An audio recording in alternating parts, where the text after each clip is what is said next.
La biblioteca de metadata, per Marta Clua.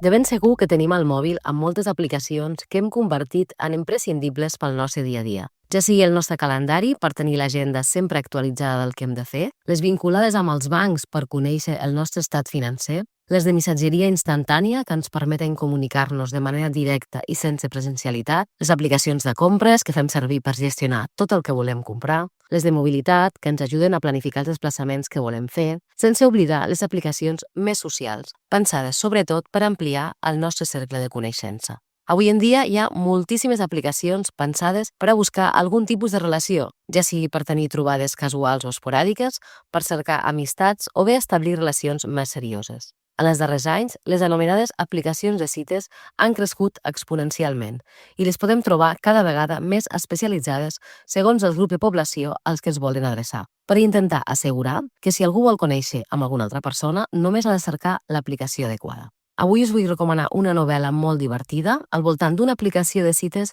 pensada per conèixer gent on l'interès comú sigui el bon menjar. Es tracta de Vermuts i Barbuts, de la Magda Minguet, que ha editat La Campana. Us faig una breu ressenya de la història. La Gemma és una dona apassionada de la bona cuina que té molt clar que una bona cita passa per una bona experiència culinària prèvia. Així que, cansada de males cites i, sobretot, farta de no gaudir ni tan sols d'un bon àpat, decideix crear una aplicació de cites a cegues gastronòmiques, la Foodimatch. El funcionament és senzill.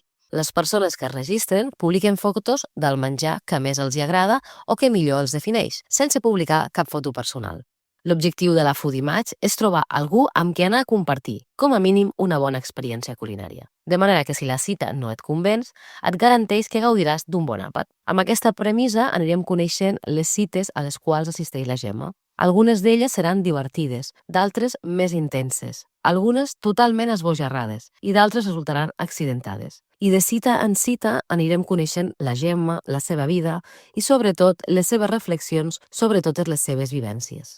Vermuts i Barbuts és una novel·la on es fa palès com la tecnologia ha condicionat la nostra manera de relacionar-nos i d'establir connexions en un món on la virtualitat sovint guanya la partida a la presencialitat. Ens trobem davant d'una història que ens parla de la dificultat de trobar parella, malgrat la gran quantitat d'opcions disponibles que tenim ara mateix. Però no ho fa des del lament o de la queixa, sinó posant-hi molt d'humor, valentia, naturalitat i sense complexos. Vermuts i Barbuts és un llibre fresc, actual i molt divertit, que es llegeix amb un somriure permanent i també, no us enganyaré, amb una mica de salivera per tots els suculents àpats que descriu l'autora, on es posa de manifest el gran coneixement foodie que ella en té.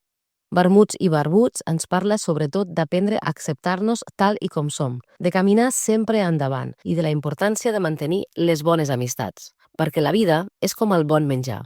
Si és amb bona companyia, sempre és molt millor. Acabes d'escoltar La biblioteca de metadata.